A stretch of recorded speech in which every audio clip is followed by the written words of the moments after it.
Well, the general. Okay, wait. Importance of mentoring, good practice. It's good to know the title. Good afternoon, everyone. We are going to start this parallel session upon the importance of mentoring, good practice within EUGLOH. I will kindly ask our speakers to sit in the front row. Sorry. Thank you so much. So first of all, my name is Charlotte Malle. I am a master's student in sports sciences for health and performance at the University of Paris-Saclay, and also the LSB representative, so student representative at Paris-Saclay. Hello, good afternoon. I'm not a student, my name is Balazs Nemeth. So we have a lovely tandem. I'm professor of adult learning at the University of Szeged. My honor to meet you here. And I would like to give back the microphone to Charlotte. Okay. So we have the extreme luck to have three personalities here with us today. We have Đorđe, Herceg, or just Đorđe. Then we have Professor Silvia with us, you may already know from this morning, and Professor Francois, who just arrived from Paris-Saclay with a very long trip. So the first presentation of today is going to be Professor Silvia's presentation upon mentoring in times of globalization when English is not enough. Professor Silvia, the floor is yours. Thank you. Thank you. Thank you so much.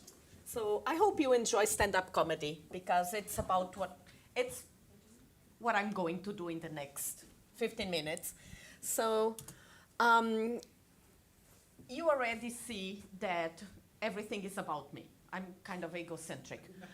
So when talking about my research, I always start by talking about myself because this is the way all research projects starts. And then I will talk a little bit about globalization of academics, one case, and I will make you think about the definition of an English teacher. It sounds pretty unoffensive, pretty straight ahead. You will see that in globalization of mentoring, it might cause some problems. And then I will present the discussion and the conclusion. So about me, if you know me, you know already, I'm Portuguese. I come from this beautiful beach. So Aveiro, Costa Nova. And I'm speaking from a very comfortable perspective when talking about when English is not enough, because I'm Portuguese myself. I studied to become a French and Portuguese teacher. I'm one of these expat researchers now working in Germany, so from the global south of Europe to the north of Europe, plurilingual with Portuguese, French, English, Spanish, German, that I started learning around 30, and Italian, because never stop learning, and my German sucks. So I really speak with a heavy accent, and I make mistakes, and this is the kind of stuff my students say when they evaluate my teaching. So I wanted to bring it in German and English so that you perceive that being international and mentoring in an international environment also has to do with speaking, with slips of tongues, but not being afraid of showing one's personality. It is about speaking sometimes in uncomplicated ways. It is about being able to present content even without being able to speak a language, German, without accent and error. So my path to mentoring is a path of self-acceptance, of saying, well, Silvia, you didn't learn German from birth, so with 30, your brain cells were already a little bit, not used anymore to learn something so new. So let's accept it and move further. And when I entered Germany and the academic, I have to say my first job in Germany was at the Portuguese embassy, so I really didn't need to speak any German at all. I made one of these integration courses for all kinds of migrants and refugees arriving to Germany. And then I was fed up with a bureaucratic job, and I decided to apply for academia. And, well, I got in. Don't ask me.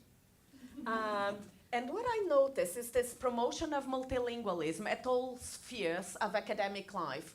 We love multiple languages. I'm appointed for Spanish and French didactics.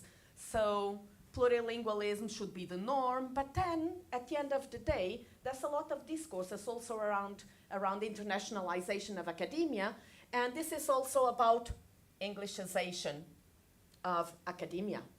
And in my perspective, this English-only perspective is not enough to respond to the diversity of students that actively seek a mentor in Germany or France or, I don't know, Norway, if we speak about all the EUGLOH partnerships. So it might be interesting to think about mentorship in a more integrative way, also giving a floor to the languages that students bring with their repertoires. And this idea that higher education has to be international, from my perspective, doesn't mean that we have to monolingualize academia. So this might not be very popular since we are all talking in English, but we have to start with some conscious awareness raising. So what I see is from this perspective is that there is an over-evaluation of English as the only language of publications, which brings with some difficulties from my students, for example, coming from other English circles, because not all Englishes are equal. So if you know this famous linguist from India, Kashru, she says there are 3 circles of English, and the ones in the center are overvalued over the ones that are more in the periphery, like the case I'm presenting here. So not, even if we are all talking English, we are not talking the same English, not the same English of academia.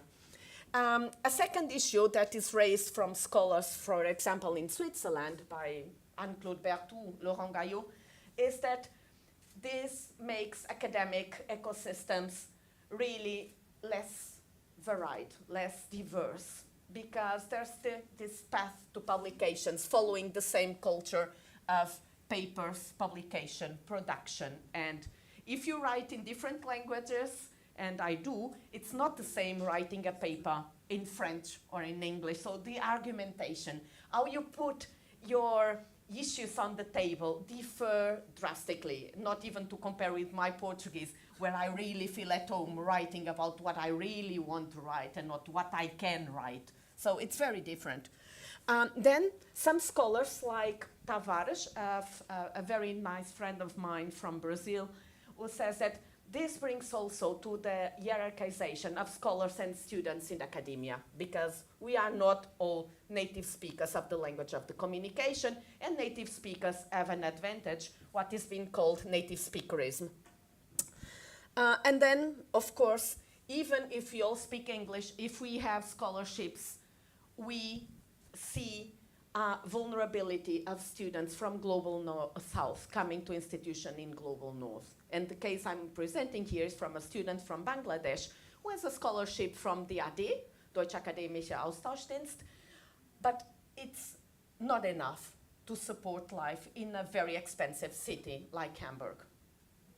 So it's not really the same for everybody. So there is a kind of structural and linguistic inequality that is perpetuated through research and in the dissemination and production of knowledge. This is one English teacher drawn by my students. Lovely. It's a plurilingual one, as you can see. And so I told you I was asking this question, what is an English teacher? Don't answer, just think. Okay? You already know what is an English teacher. So let me present a scenario. It is in the context of a PhD direction. I am the mentor or supervisor, Portuguese. The PhD student is Sadekole from Bangladesh, and our language of communication is English. What could go wrong, you might ask? So research objective is PhD research is how do teachers in higher education, English higher education teachers, translanguage, so switch languages, in both Germany and Bangladesh in higher education. Pretty transparent, right? So data collection, classroom observations, interviews with English teachers. So everything we need to know is, are we talking about the same English teachers? So there was a clash in this supervision. I asked my student, can you please contact all the English teachers in the department to ask for their participation in the research? And then I have my list, he had his list, and they were not coincident. My list had English teachers in charge of English classes, like with a focus on the language teaching, language, and he brought a list of teachers teaching in English, like English medium of instruction. And that brought me to think, but why? What is wrong with this guy? So he's such a brilliant student. He makes everything so nicely, so correctly. So why aren't our lists coincident? And he brought the post-colonial context of Bangladesh, having everything taught in higher education in English. So no English teacher in the sense I had perceived in my Portuguese, German background with some feats in France or Spain. So English teacher for me was something focalizing with a focus on the language, on the structure, on the vocabulary, nothing compared to Bangladesh. This is where I thought, ooh, English is really not enough. We have to permanently challenge our assumptions when we are doing supervision or mentorship, even when just having one language of communication in common, because it's not the same. So it's not just the language that is important, it's also intercultural competence, challenging ourselves, being able to question our assumptions about the transparency of language, because it's not because we are speaking the same language that the meanings are transferable and transparent for everybody equally. So we always need to understand the epistemologies beyond the use of one language, because it's not just the same. We need to understand the academic culture from where our students are coming from. It's not the same doing mentorship of a fellow German student or even Portuguese where I studied. It's not the same, because it's not the same cultural and academic culture. So, dealing with hard feelings. We went through a lot with this, because in the first phase of our relationship, so me and my student, we were thinking of, if we are speaking into English, what could go wrong? So the monolingual assumption, everything is transparent. What an error, because we assumed, we were confident that our monolingual nature of communication would prevent us for any misconception related to our research object. Well, and then we were in this phase of perplexity. So how can it be that we don't have the same English teachers? Because it seems so transparent. It seems, you know what English is, you know what a teacher is, so why this mismatch was that important? And then we, in both sides, were on denial, you know, because we're like, I don't believe he didn't take me right, or I don't believe he understood this wrong. Or, worst of it, my students saying, but Silvia was usually so nice. I don't understand why she didn't accept my list of contacts. So it's really something like hurt feelings. I was to put a sad smiley, but then it was really sad. So then there was a phase of isolation in our mentorship, because it was really a cognitive dissonance. What was wrong in this situation? We both felt misunderstood, and then not taken seriously in our relationship. And we were left alone with our own thoughts. The fourth phase was where we decided, let's tackle the problem. Let's see what's wrong. Let's meet again. And I will present you how I did my research on the context for your PhD. You see, it was the methodology that was put into jeopardize because of this miscommunication. And it was just an English teacher. So we decided, okay, bring your list, I bring my list. You put your computer in front of you, and then it was like with pointing, scrolling down all the contexts in the Department of Languages. Not just about speaking English, but really showing why you assumed that this was or was not an English teacher. So we restored communication, we understood each other, and since then, we always double check. What do you mean by English teacher? What do you mean by translanguaging? What do you mean by, this is crazy, higher education? Because it's not just the same in all the contexts, and we assume too much about what we know. So since this episode, we are really in permanent vigilance, and we also publish about it. So one of the lessons that we got from this is that we also need to make people aware of the misconceptions that are disguised by the use of one single language of communication, because we might probably not be speaking about the same reference in research. So it's not just because you speak English that you are speaking the same language of knowledge and academic knowledge. So if you want to take a look, and if you understand French, that will be lovely. And so what can I say? Don't lose your hope on English as a lingua franca, but be vigilant. Keep your heart working. The good work of mentorship in international context, but with this awareness that you might not be talking about the same things, and that you have to give it a chance through a new layer of communication. So English, it's my second bullet point, can both construct and deconstruct barriers in communication. And we have to be aware of these issues. It's not just about a common language of communication. It can be a common language of miscommunication. And then the global paradox, because institutions nowadays are called to be international, cope the best talented people, the best teachers, the best presenters, the best researchers.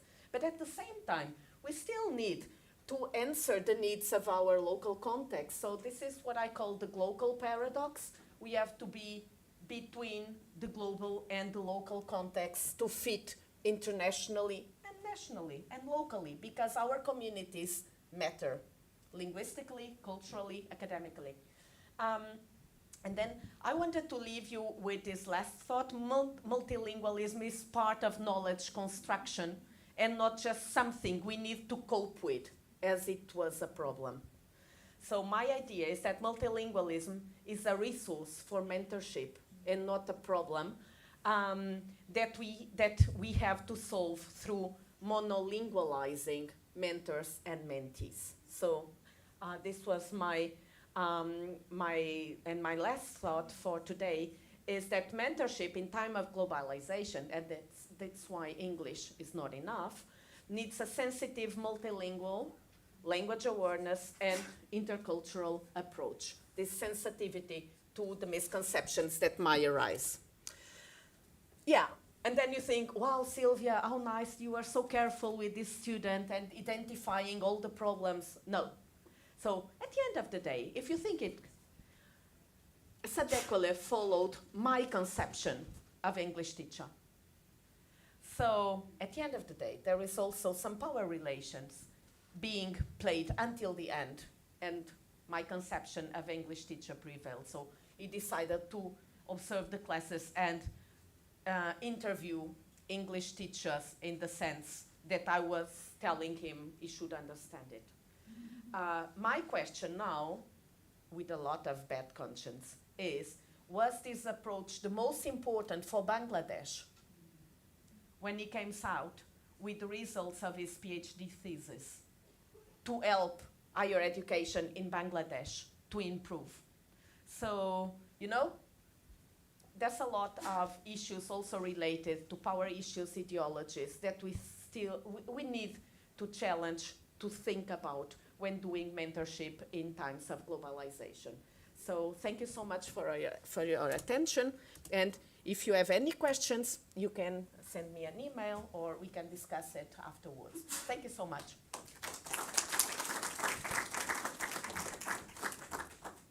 I think you can just... Oh, did you open another one? Yeah, they are all here. Second, I think it's this one. Yes. Perfect. Amazing. She's doing my job. I love it. Thank you. Thank you, Professora, for this very interesting take on the English teacher in an academic perspective. You don't have to wait and send an email to ask questions. There will be a discussion time, okay? But before that, I will kindly ask Professor Đorđe to come to the stage and talk a little bit about challenges of mentoring in a combined learning environment. Yeah, The floor is yours. Thank you. Okay, hello everybody. Yeah, I kind of figured that my presentation ties in nicely to the previous one. It was really great, and yeah, I'll start by telling a joke. I have a friend who works in Oxford, and he tells me as a joke that the reason England left the EU is because they couldn't stand all the other people talking in bad English. So there has to be something about this. Okay, it's just a joke. So let's start with this. I'm a professor of mathematics and computer science, so I'm happiest when I'm not talking but sitting at my computer and doing programs. So this is kind of, you know, new experience for me, or rather unusual experience for me.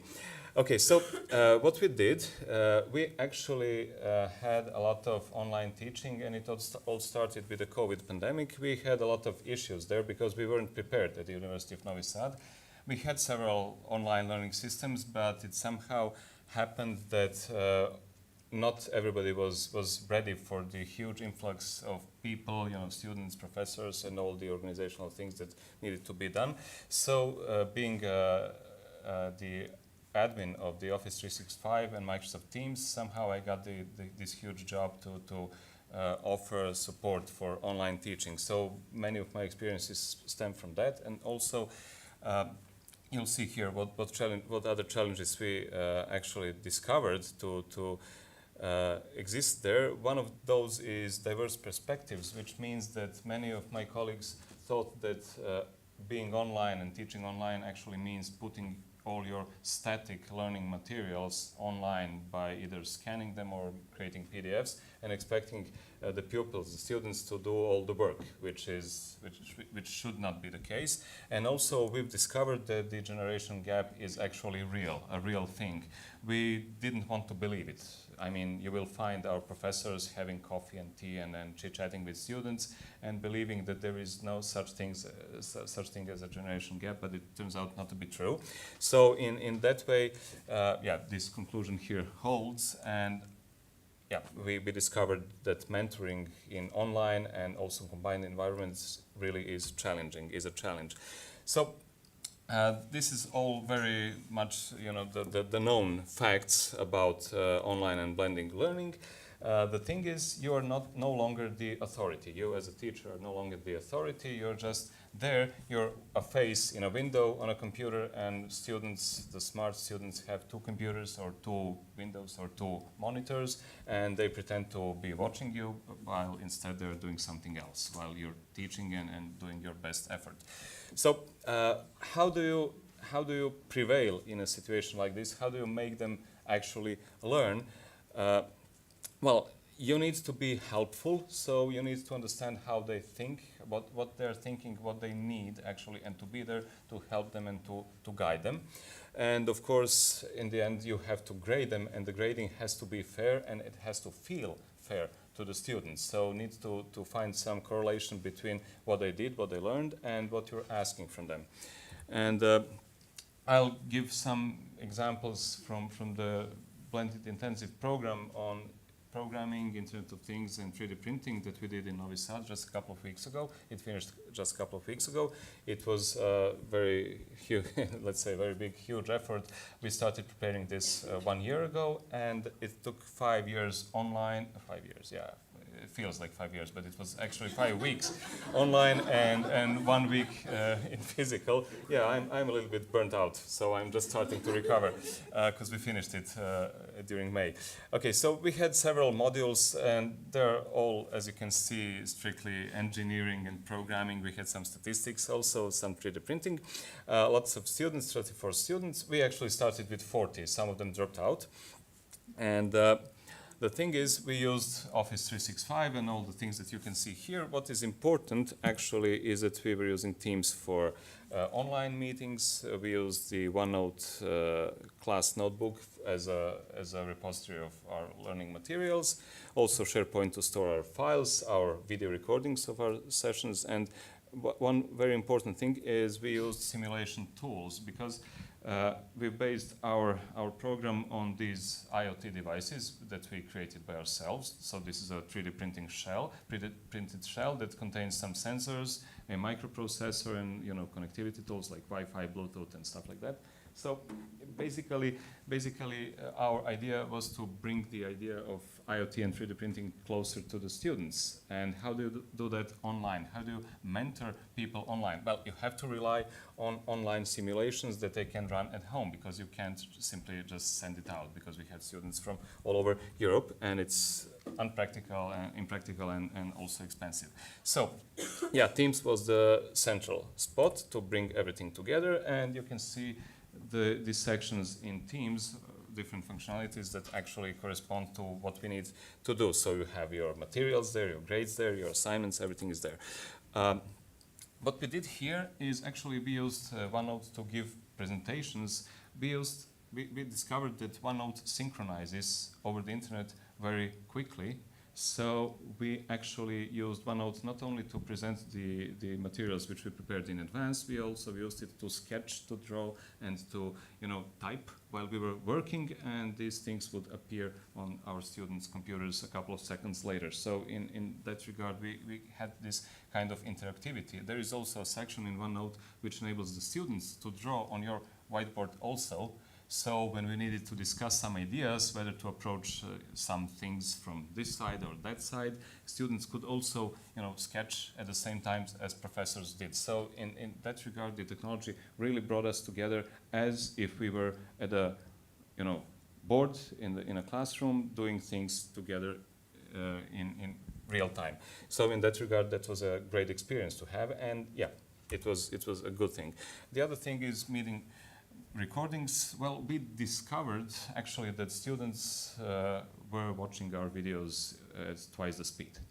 So why? Because they don't have the patience to wait until I explain something in a very complex way. And that brings us to a very, very significant conclusion.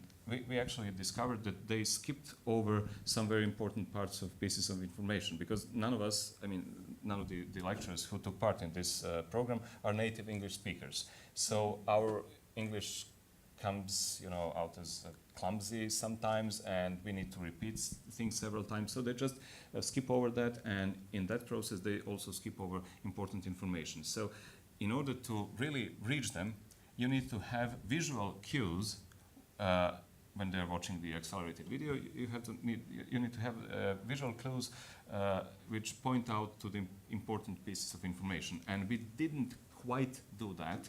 So this is a lesson to take away for the next time we are doing this. And one important thing to be aware of also is that the teacher is the producer of the event. Now, when I say producer, I don't refer to producer as somebody who is, like making a product. You're actually the producer, like on TV, like on live TV. So you have to be the teacher, you have to be the presenter. You need to take into account the background. If you want to demonstrate something, then you're also handling the camera. I did that. I actually handled the camera with one hand, so I was talking, trying to look, like professional, and also to have the camera point at some experiment that I was doing at the same time.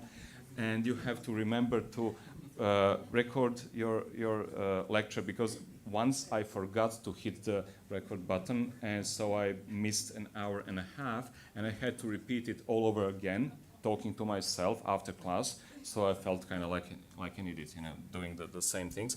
So it puts additional strain on the teacher. So it really is complicated. And no, you cannot act as if you're preparing for a conference, because when you're preparing for a conference, then you're putting together materials, doing the recordings and everything, and you're spending one day or several days to just prepare one lecture of 30 minutes. When you're doing an online course, you have to do everything real time because you don't have extra time. You have other obligations waiting for you. So your schedule is tight. So you have to do it here and now, every class, because the schedule doesn't wait for you. So what we did, we employed several simulation software products like Falstad, which is free, simulates electronic circuits, Walkfree, which is a great thing. It simulates microprocessors, sensors, everything. So you can just draw your circuit, write the program for it, and it behaves exactly in the same way as this thing here. So I took a risk, and while doing the simulation, writing the software and everything online, at that time I just turned on my camera and uploaded the same program to the device that I had. I pointed the camera towards it, and yeah, the risk paid off, and it worked. The worst thing that can happen when you're doing a live presentation is that something doesn't work. So that at that time it worked. So yeah, it was a success. Here are the QR codes if you want to try out the simulations that we have here, but I'm sure you'll get the presentations afterwards. So yeah, you can try it. So what's the point of these QR codes? The point is that our students actually don't have the patience to sit through the 45 minutes of presentation. They want to be doing something with their hands immediately. So we had to, how do you say, to pepper our presentations with bits and pieces which are interactive and which are interesting. And the point of value retention is very important. If your materials are public, you'll want to save your links to reuse them later, of course. Also, one issue that we've discovered is when you have ad hoc problems. So one of my students interrupted me in the middle of my presentation and told me that something that I had just demonstrated doesn't work on his computer. So I had to ask him to share his screen, to recognize the problem, to download some extra software, and also to create a new page in OneNote which describes the problem, to add screenshots. So I needed to actually create usable materials at the spot, on the spot, at that precise moment. So if you're not able to do that, you won't be able to respond to the demands of your audience. So it's also one request which is not an easy one, right? Yeah, when it comes to distributing the materials, we actually did the printouts, and it turns out our students are watching their materials on their mobile phones. So we are used to A4, the DIN format of the paper, and we are producing everything for the paper. They're reading everything on their phones, so our printouts come out very small on their phones. So it's an example of generation gap. They don't consider paper as a primary medium for transferring information. It shouldn't surprise us, but still it did. Yeah, and. One of the good outcomes, this is our colleague from Szeged, Professor Geretowski, from the 3D Center here at the university. One of the outcomes of our BIP was that one student decided to buy a 3D printer right away during the course, and he ordered it. So that's a good thing. Let's go on. We had 21 assignments. Some of the assignments we also created ad hoc, on the spot, because students would ask something, how it's done, then I would explain it. And the trouble with explaining to one student is that the others feel left out. So I would create a small assignment out of the issue at hand and let them solve it. And those extra points actually help them later to pass the final exam. Our goal was not to let anybody fail. I mean, we had 6 dropouts, but other than that, everybody who was there during the whole time, or most of the time, actually passed. Although you can see here the number of low grades by teaching module, all these low grades could have been failing grades. if we had been a little bit more strict, but we wanted to, just have a happy group, so we didn't fail the students, but we could have.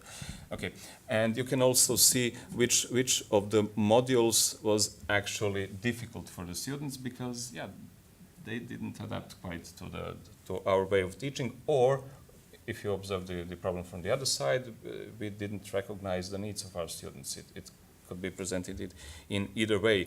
And also the number of late turn-ins shows that students regard online teaching probably a little more relaxed compared to physical contact. So some of the students would turn in their assignments a couple of weeks later.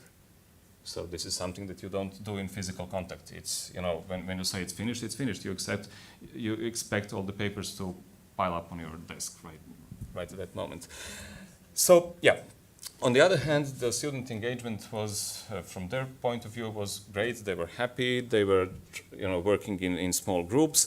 They actually designed some stuff in 3D, which was printed and handed out to them. So in that regard, we were successful, and these are the points, some of the observations that I already made. One realization that hit us really hard is that we as lecturers are becoming obsolete. I mean, not the lecturer as an ocean, but us personally. We are simply too old, and we don't actually consider the teaching and learning process in the same way as our students do.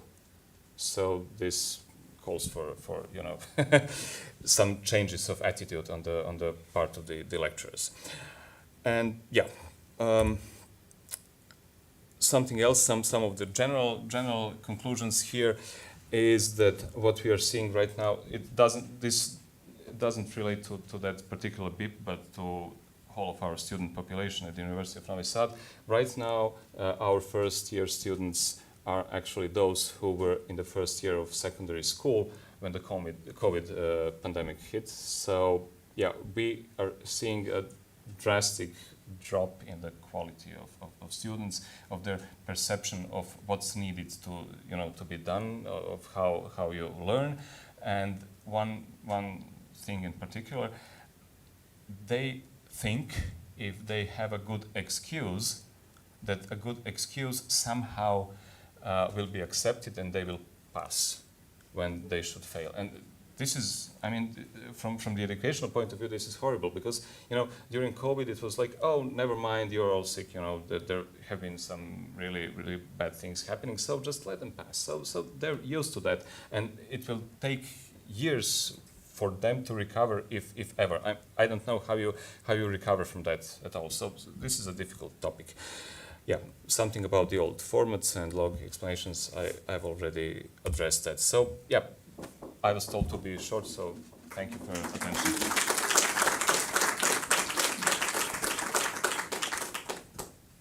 Thank you so much, Đorđe, for this amazing presentation. Again, you will all have time to ask questions after our last presentation, which is going to be Francois Pannequin's presentation about transnational mentoring between EUGLOH students. Okay, thank you.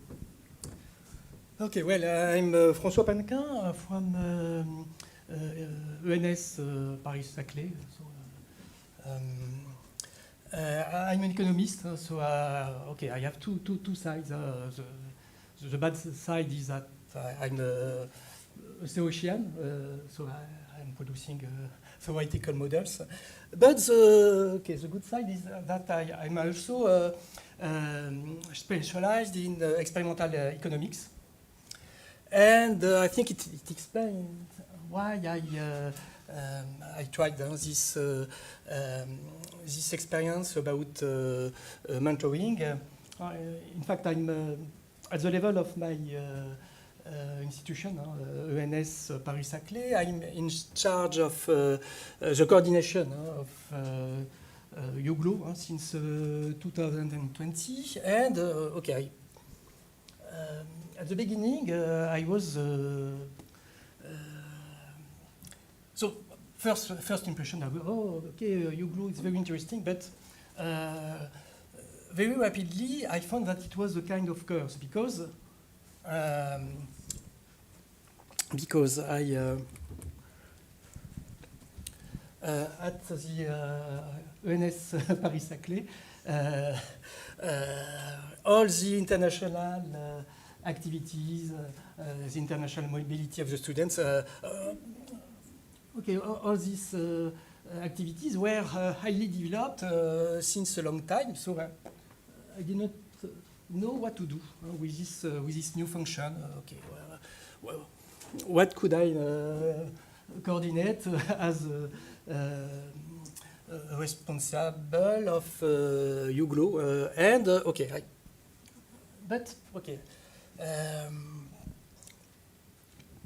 I got this idea, in fact, to develop transnational mentoring. Why? Because our students are, in fact, after a very selective process, they have to, during the first year, they have to validate the bachelor, then during the 2 following years, they have to validate a research master, because our school is mainly devoted to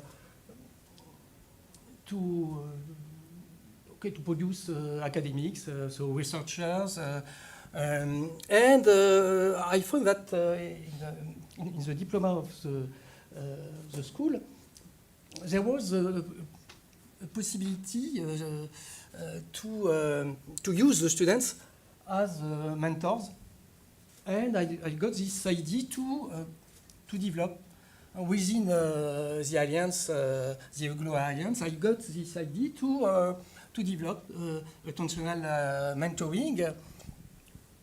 Again, I was happy. I have an idea to do something new because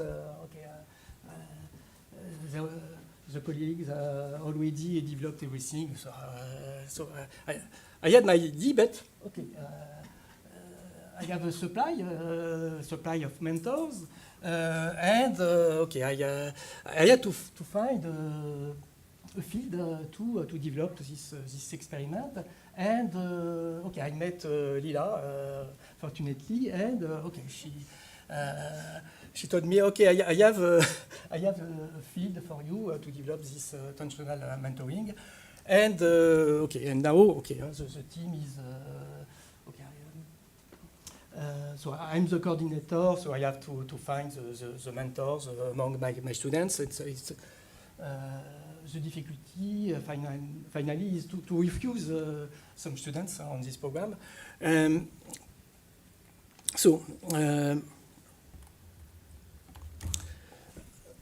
The main features of this program, the mentors are students from ENS Paris-Saclay, and the interesting thing is that they are motivated because they can validate an activity of the diploma through this mentoring activity, and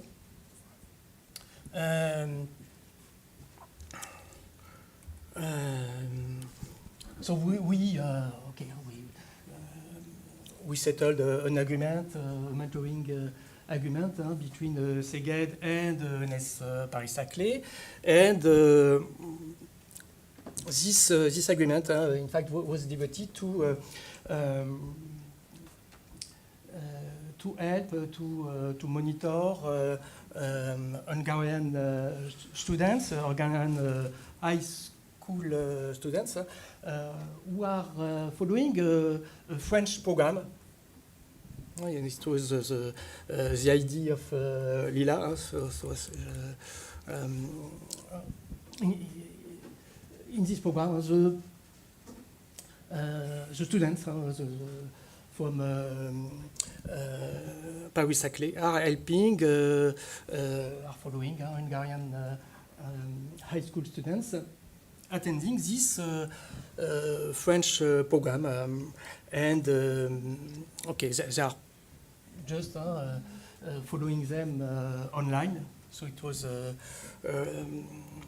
So in fact, I used this opportunity from the diploma, because generally the problem when you want to implement this kind of mentoring activity is to find a motivation for the students. In fact, if the students are working, then you have to pay them. You have to find an incentive, and and it's really. So it was my initial idea, and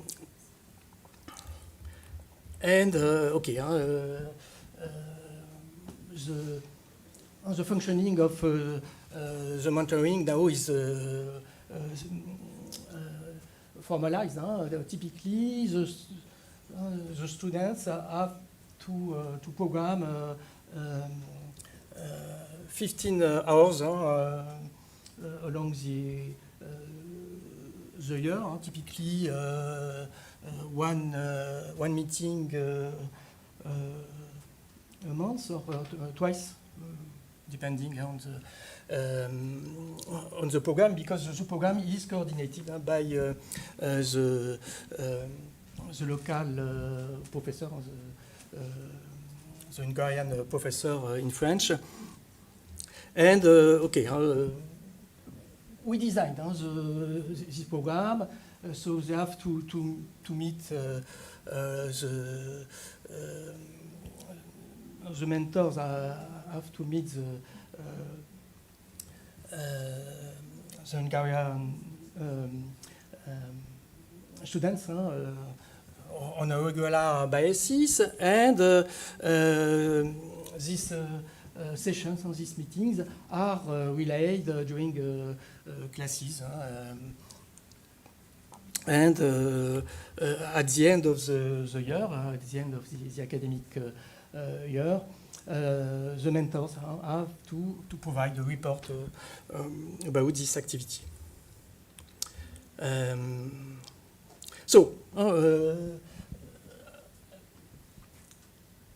Using this first experiment, I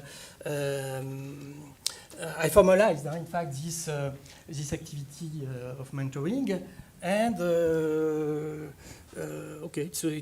it was a success. I think that the two parties are really happy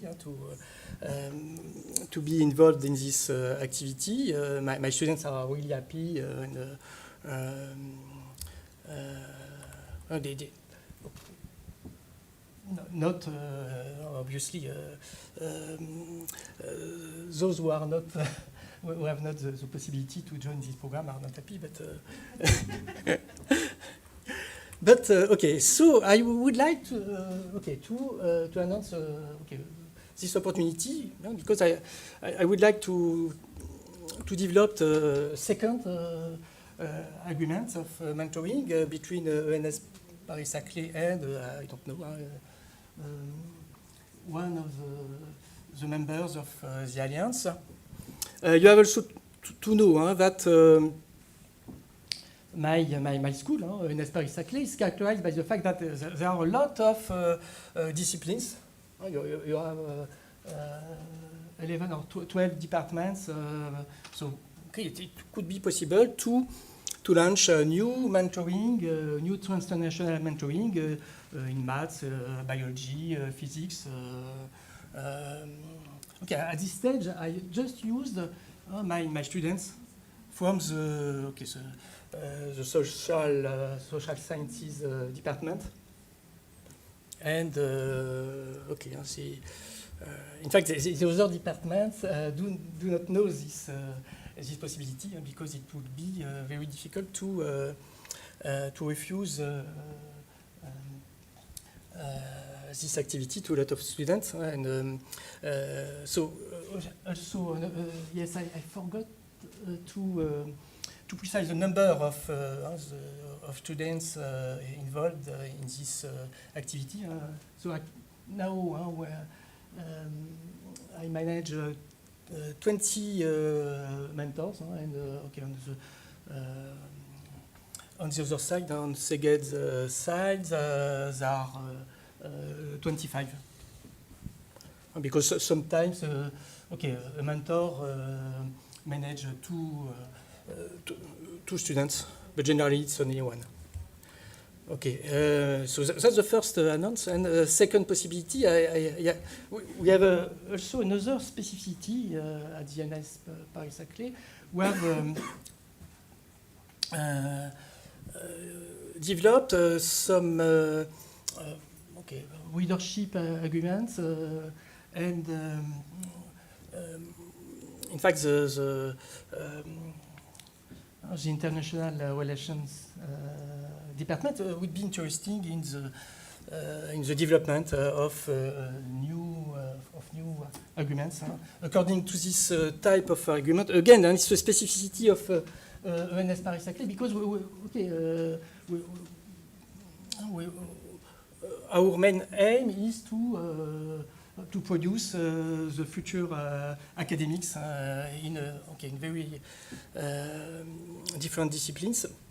So it's also possible for a student from my school to spend 1 year abroad as a teaching assistant. So they are providing typically between 6 and 12 hours of teaching a week.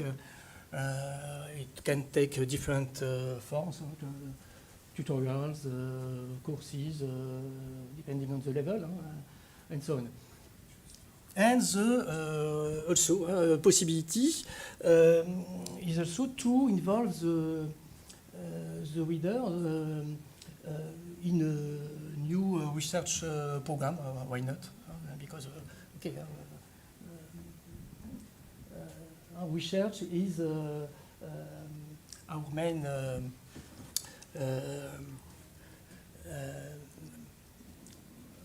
obsession, and so we have to teach how to research to our students. So it's it's also this, you have also this opportunity if some of you are interested in this type of agreement, then I think we would be happy to send you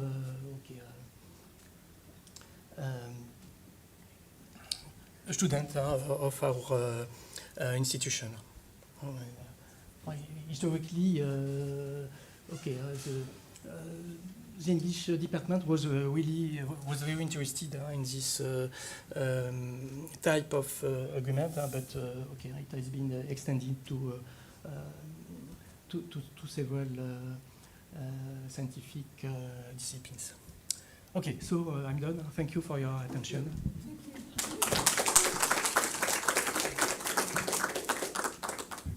Thank you so much, Francois Pannequin, for this lovely presentation. This is very interesting topics. Also, I wish my Faculty of Sports had something like that, but I guess maybe with EUGLOH, you know.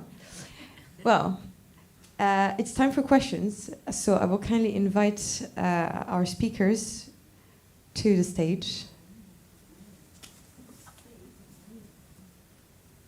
And also Balazs. And I wonder, who has questions? And for who, please? Raise your hands and I will give you the microphone.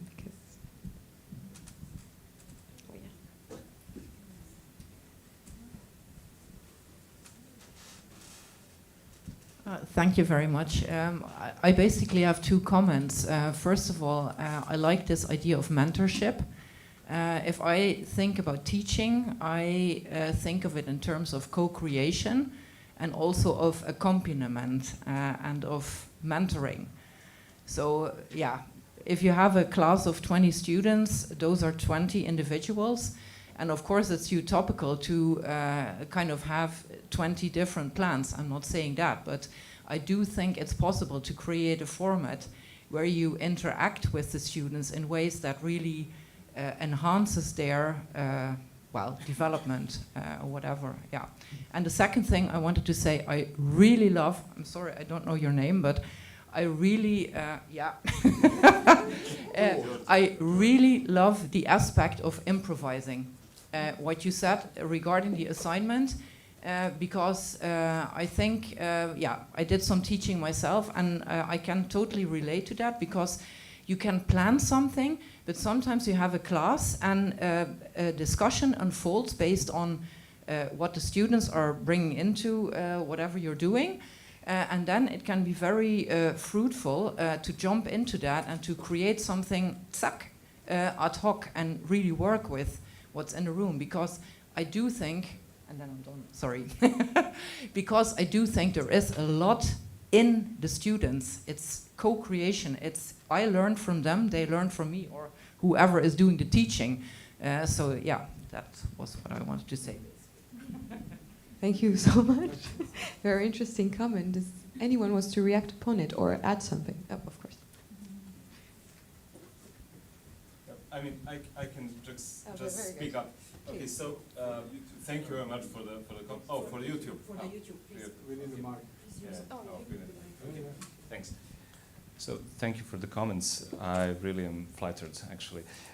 So yeah, regarding the co-creation, actually that's how we learned before we were teachers.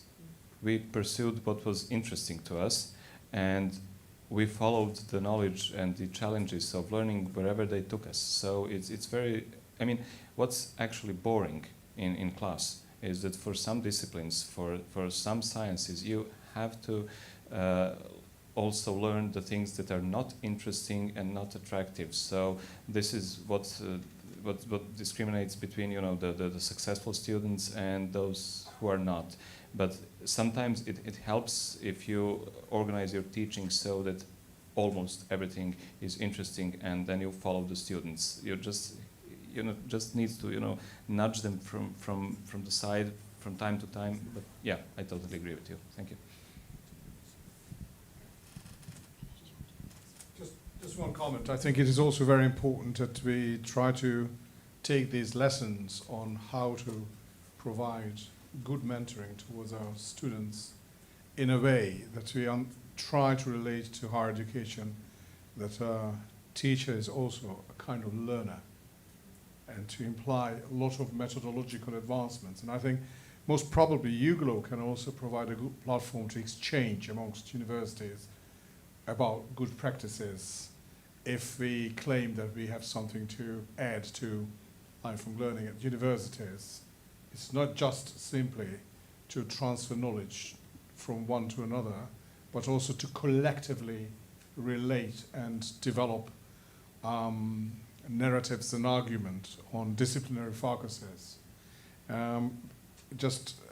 If I may, by holding the mic, to add something to what Silvia just mentioned, and I think it is also very important when try to address mentoring that it is very difficult in our societies within academic cycles how to make our students to claim that they understand what we try to navigate them through. And language learning is a difficult scenario when we try to decode things in society and how to help them to relate to realities and construct their own worlds. So meaning, relations, then critical thinking is very much there. So let us hope that in academic environments we help our students in universities to construct their own world related to scientific orientations. Thank you so much. Thank you, Francois Pannequin. Do you want to react upon it? Yes, yes. So about my transnational mentoring, a very interesting feature is the fact that, in fact, they have to share their cultures. So they are sharing their culture. So necessarily, the mentor is learning a lot of things. And okay, they are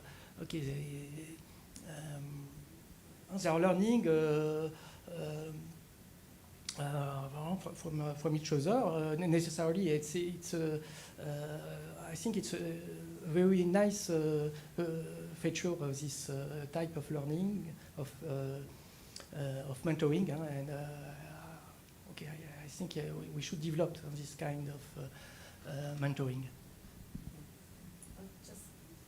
Just reacting to what you said, my position on this is that international mentoring is not about, or not just about making our students understand what we want to transmit. It's much more about we ourselves having the awareness to work with students that might not have the same mindset, and we adapting to what they bring from their own background as well. So it's not just a one direction, it's really a co-construction. We have talked about a lot about co-construction.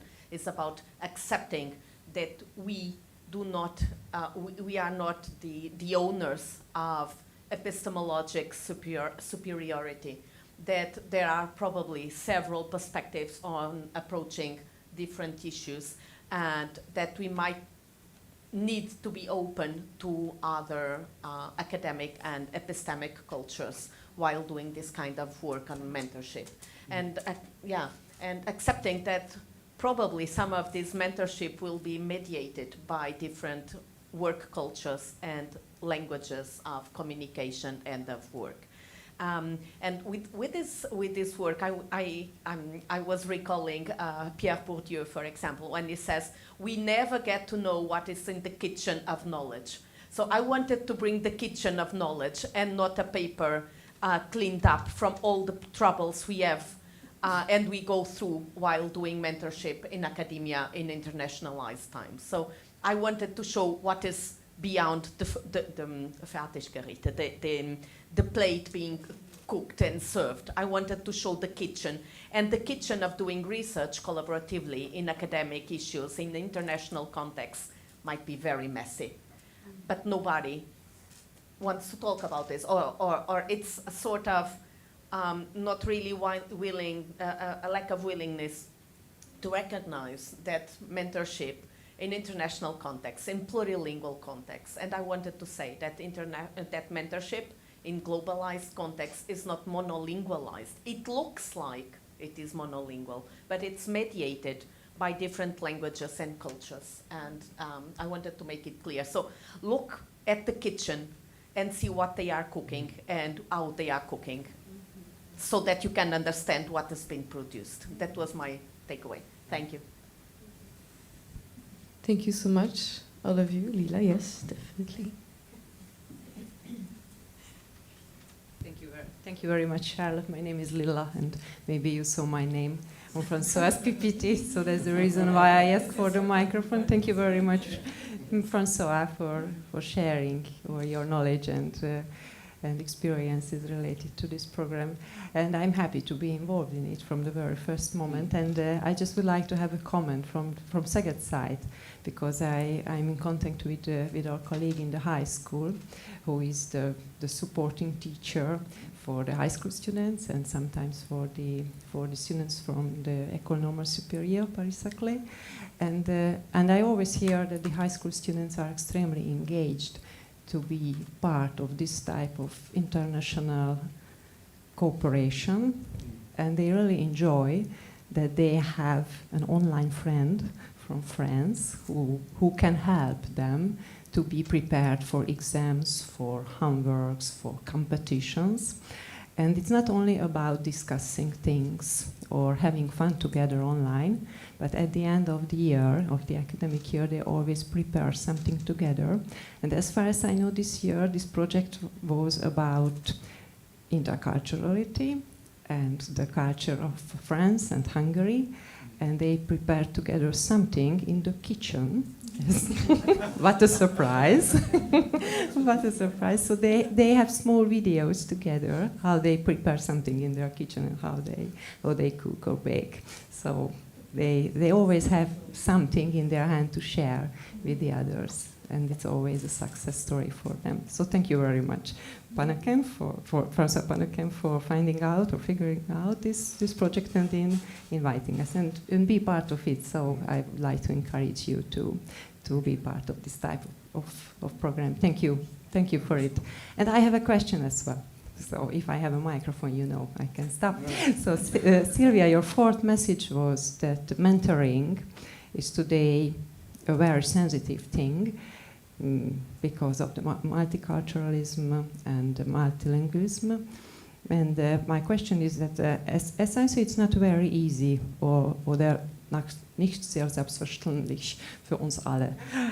Und meine Frage wäre, my question would be, do you think that the teachers or academics can be trained for being more sensitive for these intercultural students? What is your opinion? Thank you very much. Thank you.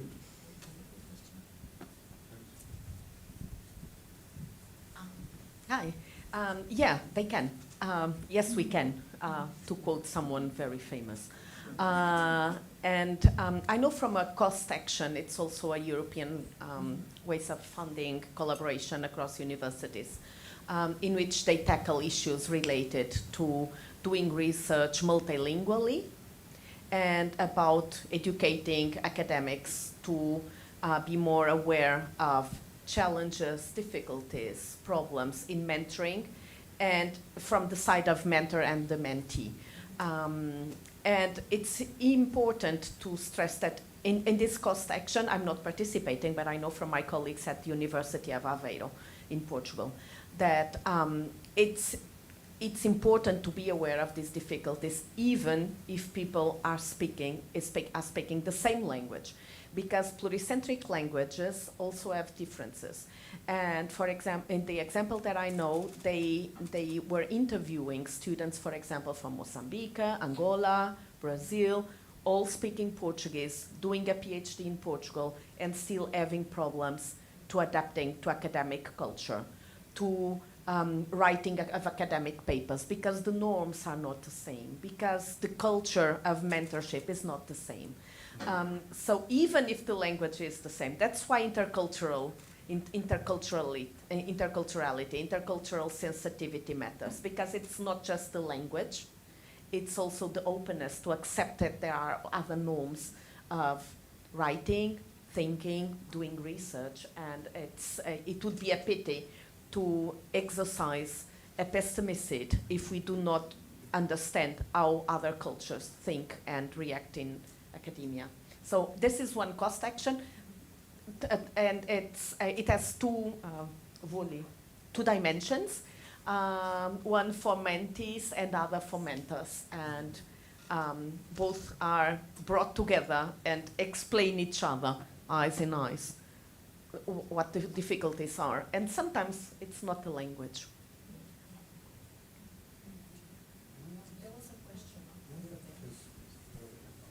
Yes, I think we have time for one more question. Someone raised their hand. Oh, yes. The glasses don't work, I think. But anyone else, perhaps? We can make two questions, if not. One there. One there, one there. Okay, let's go. Thank you so much. I really enjoyed listening to your presentations. And I was happy and grateful to Silvia that she admitted towards the end of her talk that she had these doubts about what is good for the PhD student. I love the kitchen metaphor. I love the messiness. Yes, both you, sorry. He was a genius. And I think what you said really made me formulate better a problem that I am struggling with as well, because I'm an English teacher in both ways, in both senses.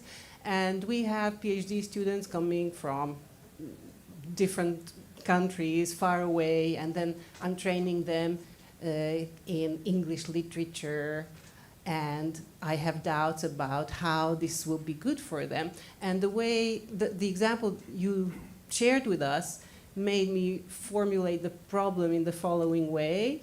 So it seems that the system requires us to train the students to meet the international standards of academia, and this is what will get them the PhDs. And it's a completely separate thing, what is useful and what is good for the students. And I wonder whether you have any ideas for what we should do. So maybe we should think, I'm a believer in system change too. So are there possibilities for us to somehow bridge this gap that creates a problem, I'm sure, for several of us?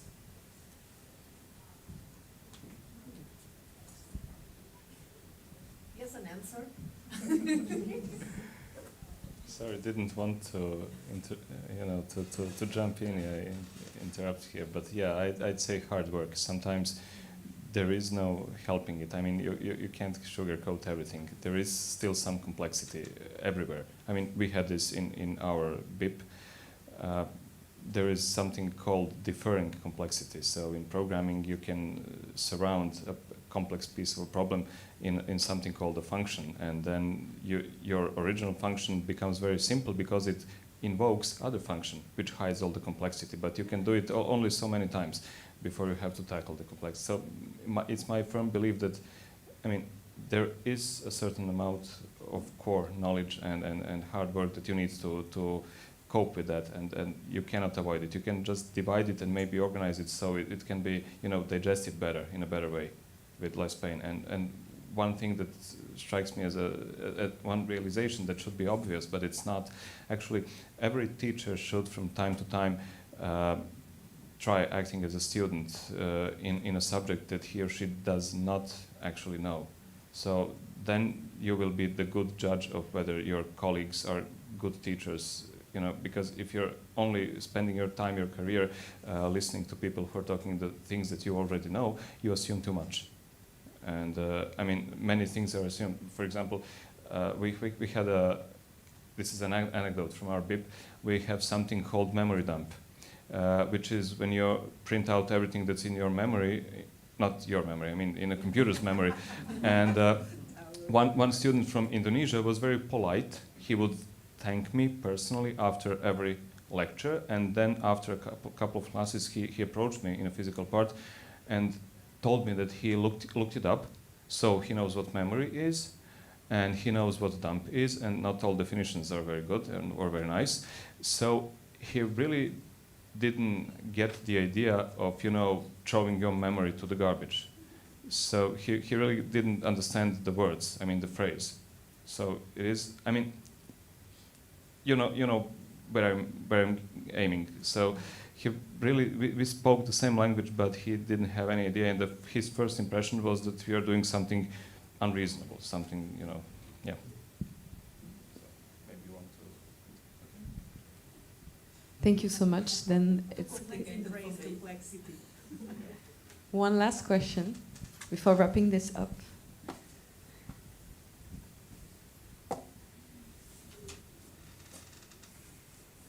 It's not really a question, but once more a comment. I love how you bring in the epistemological dimension. Big word, but I think one of the consequences of, let's call it interculturality, is the awareness or the realization that my horizon, epistemologically speaking, is limited. But if that is, and of course it is always limited, it always has been, but when we think of knowledge, we always have this silent assumption that it covers everything, which it never does. But if that is the case, and that becomes more and more obvious in today's globalized realities, then that should be reflected in the way we teach. That's the way I see it. And that necessarily also involves more of a questioning attitude with regard to the students, because what's the constant, or one of the constants of human being? It's asking questions. The answers, they change, but not that we ask questions or that we reflect on what we are part of, and yeah. Thank you.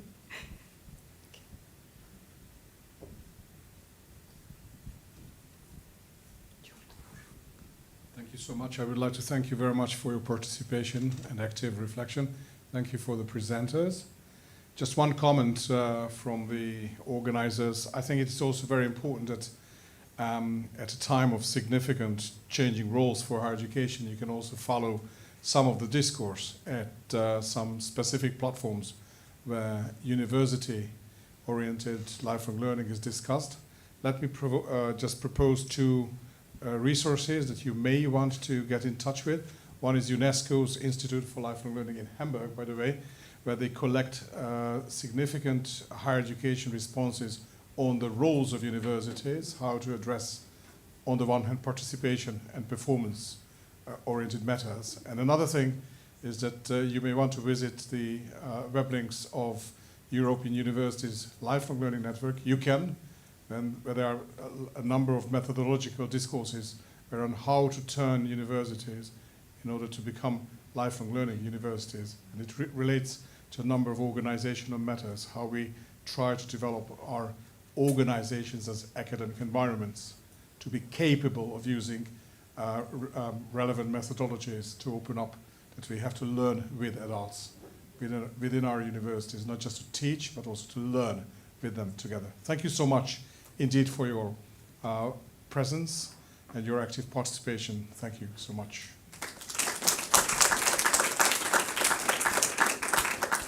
And also thank you for our lovely speakers. Thank you for this amazing session. I think it was a mentoring session, actually. I don't know what you think about it. Yeah, a little bit. And I also would like, as a student, to thank you for your sensitivity and your forever youth, as we spoke earlier. Thank you for being forever curious. And yeah, that's it for me. Thank you.